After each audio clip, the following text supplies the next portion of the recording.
నేనేంటంటే ఒక కాన్సెప్ట్తో మనం చేసాం, కస్టమర్కి రీజనబుల్ ప్రైస్ ఇవ్వాలి. సరే ఈ టాపిక్ గురించి ఒక్కసారి నేను మిమ్మల్ని ఒక చిన్న క్వశ్చన్ అడగాలి. బేసిక్గా ఏంటంటే ఫస్ట్ షాప్కి రాగానే మాధురి గారు మాకు కొన్ని కలెక్షన్స్ చూపించడం జరిగింది. కింద కొన్ని కలెక్షన్స్, పైన కొన్ని కలెక్షన్స్. లైక్ అంటే ఒక చీర చూసి అబ్బా ఇది చాలా బాగుంది, మినిమం 4-5 వేలు ఉంటుందేమో ఈ చీర అని చెప్పేసి మేము అనుకుంటే అది వచ్చేసేసి 1400 నుంచి 2000 లోపు ఉన్నాయి శారీస్. నేను మాధురి గారిని అడిగాను, ఇదే శారీ నేను ఆన్లైన్లో రీసెంట్ టైమ్స్లో పిక్ చేశాను 2500 పెట్టి, మీ దగ్గర అదే శారీ 1400లో ఉంది. ఎలా ఇంత పెద్ద షాప్ మెయింటైన్ చేయాలి, అది కూడా ఇంత ఇలాంటి ప్లేస్లో, ఇంత క్రౌడీ ప్లేస్లో అంటే మినిమం మీ రెంట్స్కే చాలా అయిపోతుంది. బట్ ఎలా వర్కౌట్ అవుతుంది? అంటే నేను గమనించింది ఒకటేనండి, మార్కెట్లో గత 6 నెలలుగా తిరుగుతున్నాను ఇందులో. దీని ఇంట్రెస్ట్ చూపెట్టింది, బిజినెస్ పెట్టాలనుకున్నాం కాబట్టి దాని లోతుల్లోకి వెళ్ళాలి, మూలాలు మనం సేకరించాలి. నేను వెళ్తే గమనించింది ఏంటంటే, ఒక్క 10,000 రూపాయలు ఉందనుకోండి, అది 50,000 రూపాయలకు అమ్ముతున్నారు. ₹1,00,000 శారీ ఉందనుకోండి, 4 లక్షలకి 5 లక్షలకి, అంటే 4-5 రెట్లు అదనంగా వేసి అమ్ముతున్నారు. చాలా స్టోర్స్లో జరుగుతుంది అదే. ఎందుకు అలా చేయాలి? ఏం చేస్తాం? 4-5 రెట్లు అదనం చేసి ఏం చేస్తాం? బిజినెస్ ఇంకా వేరే బ్రాంచెస్ ఎస్టాబ్లిష్ చేయాలి కదా. చేయాలి, గుడ్ విల్ రావాలి, బ్రాండింగ్ రావాలి. పలానా వాళ్ళ స్టోర్కి వెళ్ళాం, మేము పలానా బట్టలు కొనుక్కున్నాం, సంతోషంగా వెళ్ళామని అనిపించుకోవాలి. ఇప్పుడు ఎవరో వచ్చారు ఆ టీము, 4-5 షాప్స్ మేము తిరిగాం ఉదయం నుంచి, ఇప్పుడు ఇక్కడికి వచ్చాం, మాకు హాయిగా ఉంది, అన్ని కలర్స్ మాకున్నాయి, ఇక్కడే తీసుకుంటామని అంటే మాకు చాలా సంతృప్తికరంగా ఉంది. అదే కాక మీరు రీజనబుల్ ప్రైస్ ఇస్తున్నారు, అనుకున్న ధరకి ఇస్తున్నారు, మేము ఏదైతే ఎక్స్పెక్ట్ చేసి వచ్చామో ఆ ధరకి ఇస్తున్నారు. అదే సారి మీరు అన్నట్టే బయట చాలా ఖరీదు ఉంటుంది, మీ దగ్గరకు వచ్చేటప్పటికి రీజనబుల్గా ఉంటుంది. నేను అదే ఆ పాయింటే నాకు కావాలి. కస్టమర్ కళ్ళల్లో ఆనందం చూడాలి. ఆయన పేమెంట్ చేస్తున్నప్పుడు బిల్లు, ఎస్ నేను ఈ వస్త్రాన్ని కొన్నాను, ఈ వస్త్రానికి సరైన ధరని ఇవ్వగలిగాను అనే సంతోషంతో వెళ్తే మాకు అదే చాలు. ఒకళమాత ఆశీస్సులు, వెంకటేశ్వర స్వామి ఉంటారు అక్కడ, ఒకళమాత ఆశీస్సులతోనే ఇక్కడికి ప్రతి వస్త్రం వస్తుంది.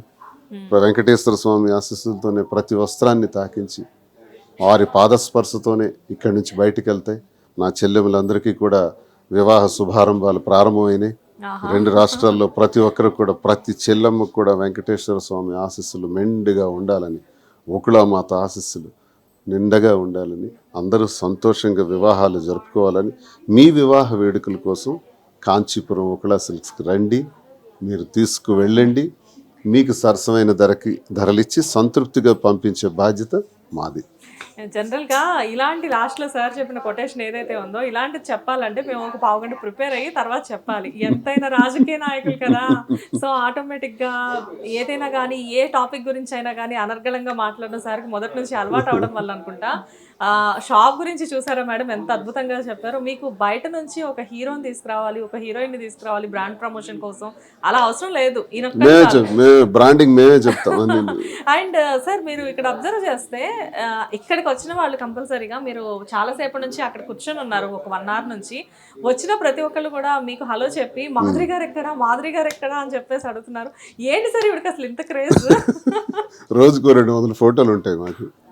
ఇక్కడే ఆంధ్రప్రదేశ్ నలుమూలల నుంచి వస్తారు, తెలంగాణ నలుమూల నుంచి వస్తారు. మీ గురించే వచ్చామండి, మిమ్మల్ని కలవటానికి వచ్చామండి, చూడటానికి వచ్చామండి, మీ దగ్గర బట్టలు కొందామని వచ్చామనండి. అంటే ఏ జన్మలో చేసుకున్న అదృష్టం అది. కానీ సార్ చూసారా సార్, ఒక టైంలో మీ కపుల్కి విమర్శలే ప్రధానంగా ఉండేవి కామెంట్స్లో చూసినా కానీ. ఇందాక ఆల్రెడీ మాధురి గారితో నేను ఈ మాట చెప్పున్నాను, మీతో కూడా ఈ ప్రస్తావిస్తున్నాను. మేబీ ఇది సందర్భం కాకపోవచ్చు, కాకపోతే ఏంటంటే నాకెందుకో మిమ్మల్ని ఈ మాట మీకు చెప్పాలని ఉంది. ప్రజెంట్ రీసెంట్ టైమ్స్లో మీ ఇంటర్వ్యూస్ కొన్ని, మేడం మీవి కలిపి కొన్ని ఇంటర్వ్యూస్ చూసినప్పుడు కింద చూస్తే మీ ఇద్దరు బాగుండాలి, మీ ఇద్దరు హ్యాపీగా ఉండాలి, గాడ్ బ్లెస్ యూ అని చెప్పేసి కొంతమంది, అండ్ వక్లా సిల్క్స్కి కంగ్రాచులేషన్స్, ఇలా మీరు ఎన్నో బ్రాంచెస్ ఇవ్వాలి అని చెప్పేసి మీ గురించి చాలా బాగా మాట్లాడుతున్నారు కదా. సో అలాంటివి చూసినప్పుడు అంటే ఒకప్పుడు నెగిటివ్గా మాట్లాడిన వాళ్ళందరూ కూడా ఇప్పుడు మీ గురించి పాజిటివ్గా మాట్లాడుతున్న సందర్భం మీకు ఎలా అనిపిస్తుంది? అదే కదా, ఇప్పుడు ఒక్కటి నేను నమ్ముతాను, ప్రజలే దేవుళ్ళు అని నమ్ముతారు. మాధురి ఎవరో నాకు తెలియదు అని చెప్పొచ్చు, శ్రీనివాస్ ఎవరో తెలియదు అని తను చెప్పొచ్చు. ఎందుకు చెప్పాలి? నా దేవుళ్ళు మన ప్రజలకు వాస్తవాలు చెప్తే మనం ఏం చేసినా వాళ్ళు మనల్ని మన్నించగలరు, తీసుకెళ్ళి అగ్రభాగాన్ని కూర్చోబెట్టగలరు. ఆ నమ్మకంతోనే అందరూ రహస్యాలు దాచుకుంటారు. నేను రహస్యాలు దాచుకోవాలా, క్లారిటీగా చెప్పాం, నచ్చారు, మెచ్చారు, పైకి తీసుకొచ్చారు. ఈరోజు 80% పాజిటివ్లోకి వచ్చేసింది, పోయింది. పాత ఉన్న ఇబ్బందులన్నీ పోయి శ్రీనివాస్ మాధురి అని ఈరోజు సంతోషంగా ఉంది. జాగ్రత్తగా ముందుకు తీసుకెళ్తాం. ప్రజలు ఇచ్చినటువంటి ఈ గౌరవాన్ని, ఈ నమ్మకాన్ని, మమ్మల్ని మళ్ళీ ఒక మనుషులుగా తీర్చిదిద్దినటువంటి ప్రజాదేవుళ్ళకి మేము ఎప్పుడూ రుణపడి ఉంటాం. మేము ఉన్నంత వరకు వారికి సంతృప్తికరంగా ఈ వ్యాపారంలో సహకరించడమే మా ధ్యేయం. మీరు ఎక్కడైనా చీరలు కొంటారు. ఎలా శ్రీనివాస్ గారు ఇంత సింప్లిసిటీ? అంటే ఒక ఎమ్మెల్సీగా చేస్తున్నారు అండ్ రాజకీయాల్లో ఎంతో కాలం నుంచి ఉన్నారు అండ్ మొదటి నుంచి కూడా అఫ్కోర్స్ అంటే ఒక టైంలో వదిలేసేస్తే కొన్ని సంవత్సరాల నుంచి, ఒక 30 సంవత్సరాల నుంచి ఒక రిచ్ లైఫ్ మెయింటైన్ చేస్తూ ఉన్నారు. అన్ని రకాలుగా కూడా మీరు హై రేంజ్లో ఉన్నా కానీ ఎలా ఇంత సింప్లిసిటీ? అంటే ఇక్కడ షాప్కి వచ్చిన వాళ్ళతో కూడా ప్రతి ఒక్కరితో మీరు దేవురండి, మీరు ఎక్కడి నుంచి వచ్చారండి అని చెప్పి ప్రతి ఒక్కరిని పలకరించడం, ఇదంతా ఎలాగా? నిత్యం ప్రజల్లో ఉన్నోళ్ళం కదా, మా సంబంధాలే ఇవి, ప్రజా జీవితాలు. మాకు సంతృప్తినిచ్చే సందర్భం ఏదంటే సంతోషంగా ప్రజలతో మాట్లాడినప్పుడే. అండ్ మీ ఇంట్లో కూడా మీ ఇద్దరితో కలిపి 8 మంది ఉంటారని చెప్పి నాకు తెలిసింది, నిజమేనా? ఉంటారు. ఎప్పుడు మాతో మనుషులు ఒక 2 కార్లు ఉంటాయి, చూస్తున్నారు ఎలా తెలుసు 2 వెహికల్స్ ఉంటాయి. అదే అదే అంటే ఇంట్లో మీరు కాకుండా మీతో పాటు ఇంకో కార్ కూడా స్టే చేస్తారు. మరో 3 బెడ్రూమ్స్ ఉంటాయి, అందులో మా టీం అంతా ఉంటారు. అదే కాకపోతే ఏంటంటే డ్రైవర్స్ ని, కుకింగ్ చేసే పర్సన్స్ ని కూడా బెడ్రూమ్స్ ఇచ్చి, కార్లు ఇచ్చి మీతో మాతోనే ట్రీట్ చేయడం అనేది కొంచెం. మా డ్రైవర్ నా డైనింగ్ టేబుల్ దగ్గర నా పక్కన కూర్చొని నా డ్రైవర్ భోజనం చేస్తాడు. అదే తెలిసింది, విన్నాం మేము కూడా. నా డ్రైవర్ కానీ మాకే ఉండవు. మేమంతా కూడా స్టాఫ్ లా ఉండం. నేను అందరం కలిసిపోయి అందరం కలిసి కూర్చొని భోజనం చేస్తాం. కాబట్టి మాధురి గారి మీద నాకు మీ ఎంప్లాయీస్ చాలా మంది కంప్లైంట్స్ చేశారు. మాధురి గారు కొంచెం తేడా వచ్చిందంటే చేయని కొట్టేసేస్తారంట. సరదాగా వాళ్ళకి అది ఇష్టం, వాళ్ళకి అది ఇష్టం. కావాలని చెప్పేసి ఈవెంట్ ఎక్కువ ఆట పట్టించడం, ఫ్రాంక్ చేయడం, అక్క అని పిలుస్తారు, వాళ్ళు ఆట పట్టిస్తారు. తిను కూడా వాళ్ళతో అలాగే సరదాగా ఉంటుంది. అదే కానీ పాపం ఎందుకు సార్ ఈవెంట్ పాయింట్ అవుట్ చేసి ఈవెంట్ కొంచెం ఎక్కువ కంగారు పెట్టించేసేయడం, లేకపోతే కళ్ళు తిరిగి పడిపోయాము వచ్చి తీసుకెళ్ళమని చెప్పడం, ఇలాంటివన్నీ ఎందుకు చేస్తుంటారు? వాళ్ళు కామెడీ చేసుకుంటుంటారు వాళ్ళు సరదాగా. బేసిక్ గా ఏంటంటే మాధురి గారి ఫేస్ చూసి, మాధురి గారి మాట చూసి జనరల్ గా ఎలా అనిపిస్తుంది అంటే బయట తెలియని వాళ్ళకి, అమ్మో ఈవిడ అసలు చాలా స్ట్రిక్ట్ గా ఉంటారు అనుకుంటా, ఈవిడకి బాగా కోపం ఎక్కువ అనుకుంటా, ఈవిడ అసలు గట్టిగా మాట్లాడితే కొట్టేస్తారేమో అన్నట్లు ఉంటారు. బేసిక్ గా మీకు తెలిసిన మాధురి గారు ఎలా ఉంటారు ఇన్నర్ గా? మంచి అమ్మాయి, చిన్న అమ్మాయి. మంచి అమ్మాయి చిన్న అమ్మాయి కాదు, లైక్ అంటే ప్రతి మనిషిలో ఒక చైల్డ్ ఉంటారు, మీలో ఉంటారు, ఆవిడలో ఉంటారు. సో మీ ఇద్దరిలో ఎక్కువ చైల్డ్ అంటే ఇద్దరిలో ఎక్కువ ఎవరు ఉంటారు? నేను పెద్దోడిని కదా, నాకు ఏస్తో సంబంధం లేదు కదా సార్ చైల్డ్ ఉండడానికి. అండ్ నాకు తెలిసినంత వరకు ఇద్దరిలో కోపం ఎక్కువ ఈవిడకే అనుకుంటున్నాను. నాకే ఎక్కువ. మీకే కోపం ఎక్కువ? మీకు కోపం వస్తుందా సార్?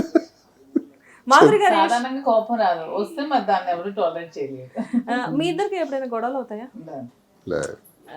ఎందుకు రావు? బేసిక్ గా ఏమో 5 నిమిషాలు 10 నిమిషాలు వస్తాయి, 11వ నిమిషం కాంప్రమైజ్ అయిపోతుంది. తనే ఒకసారి చెప్పేసి సారీ తనే చెప్పాలా? నేను చెప్తే తప్పే ఉంది. బేసిక్ గా లేడీస్ చెప్పకూడదు కదా. పర్లేదు, నేను ఒకసారి సారీ చెప్తే తిరిగి 10 సార్లు సారీ చెప్తారు. సో ఒక సారీ చెప్తే తప్పే ఉంది. సో ట్రిక్ అండి ఇది. పాపం ఆయన ఎంత పొలిటీషియన్ అయితే ఏంటి, ఇంకో దుబ్బాడి శ్రీనివాస్ గారు అయితే ఏంటి, ఏదైనా కానీ పాపం మాధురి గారి కంట్రోల్లో ఉన్నారు ఆయన ఇప్పుడు ప్రెసెంట్. దుబ్బాడి శ్రీనివాస్ ఎమ్మెల్సీ అయినా నా హస్బెండే కదా. బట్ రియల్లీ అండి చాలా బాగుంది. హిట్ టీవీ యాప్, ఇందులో short news, live news, entertainment shows, movies, digital magazines తో పాటు మీ జిల్లా వార్తలను కూడా ఫ్రీగా చూడొచ్చు. అంతేకాదు కేజీ నుంచి పీజీ వరకు విద్యార్థులకు స్కాలర్షిప్ కూడా అందిస్తున్నాం. ప్రతి వారం 10 మందికి లక్కీ డ్రా ద్వారా ఒక్కొక్కరికి 10,000 రూపాయలు అందిస్తున్నాం. ఇంకెందుకు ఆలస్యం, వెంటనే హిట్ టీవీ యాప్ ని డౌన్లోడ్ చేసుకుని ఫ్రీగా ఎంటర్టైన్మెంట్ పొందండి. Hit TV app. Hit TV app. Please download hit TV app. Hit TV app ని ఫ్రీగా డౌన్లోడ్ చేసుకుని ఎంజాయ్ చేయండి. మీకు నచ్చిన ఎంటర్టైన్మెంట్ కోసం హిట్ టీవీ యాప్ ని ఫ్రీగా డౌన్లోడ్ చేసుకుని ఎంజాయ్ చేయండి. హిట్ టీవీ యాప్ ని డౌన్లోడ్ చేసుకుని ఆస్వాదించండి, ఆశీర్వదించండి. ఇంతమంది సెలబ్రిటీలు హిట్ టీవీ యాప్ ని డౌన్లోడ్ చేసుకోండి అని చెప్తున్నారంటే ఎంత మంచి యాప్ ఆలోచించండి. అమెరికా అమెరికా అమెరికా అమెరికాలో చదవాలనుకునే వాళ్ళకి విశ్వసనీయమైన పేరు మన శౌర్య కన్సల్టెన్సీ. UK లో 1 year masters, UK లో 1 year masters, 2 years work permit up to 5 years visa. Contact Saurya Consultancy. Contact 89851 89851.